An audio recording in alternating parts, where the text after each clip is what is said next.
हैदराबाद में यूथ कांग्रेस और बीजेपी कारकुनों के दरमियान तसादुम पेश आया। ये तसादुम उस वक्त हुआ जब कांग्रेस कारकुनों ने बीजेपी के साबिक रुकन पार्लियामेंट रमेश भदौड़ी के रिमार्क्स के खिलाफ एहतजाज के तौर पर आज मंगल की दोपहर बीजेपी के रियासती दफ्तर में घुसने की कोशिश की। एहतजाज के दौरान बीजेपी के दफ्तर पर पथराव किया गया। दोनों पार्टियों के अरकान के दरमियान हाथापाई का वाक़ा पेश आया। तसादुम उस वक्त बढ़ गया जब बीजेपी कारकुनों ने कांग्रेस कारकुनों को रोकने की कोशिश की। इस तसादुम में मुबैना तौर पर लाठियों का इस्तेमाल किया गया। एक बीजेपी कारकुन के सर पर शदीद चोट आई और इसे इलाज के लिए करीबी अस्पताल ले जाया गया। ये एहतजाज रमेश भदौड़ी के मुतनाज़ा रिमार्क से हुआ, जिसमें कांग्रेस लीडर प्रियंका गांधी के गालों का मुआवजा दिल्ली की सड़कों से किया गया था।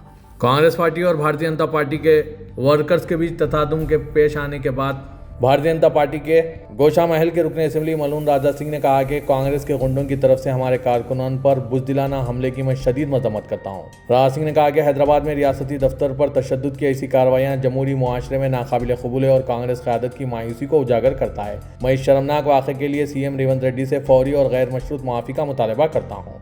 दूसरी तरफ किशन रेड्डी रुकने पार्लियामेंट सिकंदराबाद और मरकजी वजीर ने भी भारतीय जनता पार्टी दफ्तर के रूबरू पेश आए इस हादसे पर सख्त तनकीद का निशाना बनाया और कहा कि बीजेपी इस तरह के हटकंडों से खौफजदा नहीं होगी और मजीद इश्तियाल अंगेजी का सख्त और फैसलाकुन जवाब दिया जाएगा।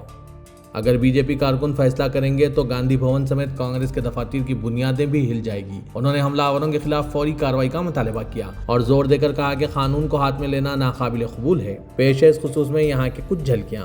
Bureau report siyaasat.com। अभी न्यूज के माध्यम से मुझे ये पता चल रहा है कि भारतीय जनता पार्टी कार्यालय पर कांग्रेस के गुंडों ने हमला किया है।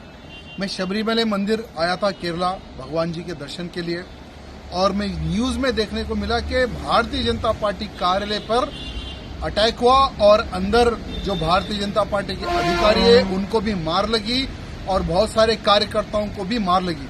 लाठियों से, डंडों से, पत्थरों से भारतीय जनता पार्टी के कार्यालय पर अटैक हुआ। मैं मुख्यमंत्री रेवंत रेड्डी से पूछना चाहता हूं, क्या यही है तुम्हारी कांग्रेस?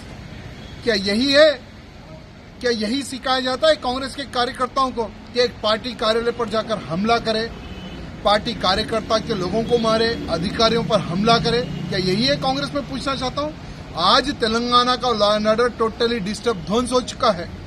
होम मिनिस्ट्री भी रेवंत रेड्डी तुम्हारे पास है ना, तो क्या कर रहे लॉ एंड ऑर्डर को? मैं पूछना चाहता हूँ रेवंत रेड्डी को। मैं रेवंत रेड्डी को सीरियसली एक ही बात कहना चाहूंगा, तुरंत माफी मांगे। भारतीय जनता पार्टी के कार्यकर्ताओं से, अधिकारियों से माफी मांगे। हम भी अगर चाहे तो कांग्रेस ऑफिस को जला सकते हैं, ध्वंस कर सकते हैं, बुलडोजर चढ़ा सकते हैं, लेकिन हमारी वो संस्कृति नहीं है। अगर कोई व्यक्ति आपके कांग्रेस के नेता पर कोई किसी प्रकार का कोई कमेंट करता है, अगर आपको वो कमेंट सही नहीं लगता है तो उसका प्रोटेस्ट करने का एक तरीका होता है। तरीके से प्रोटेस्ट करो, ना कि हमला करके। अगर हमले की प्रथा को अगर शुरू करना चाहते हो तो हम भी तैयार हैं। जिस भाषा में कांग्रेसी गुंडे समझेंगे उस भाषा में हम समझाने को तैयार है। रेवंत रेड्डी जी सावधान हो जाओ, हमसे नहीं टकराना। जो भारतीय जनता पार्टी से टकराएगा वो मिट्टी में मिल जाएगा। यहाँ बात रेवंत रेड्डी को समझने की आवश्यकता है।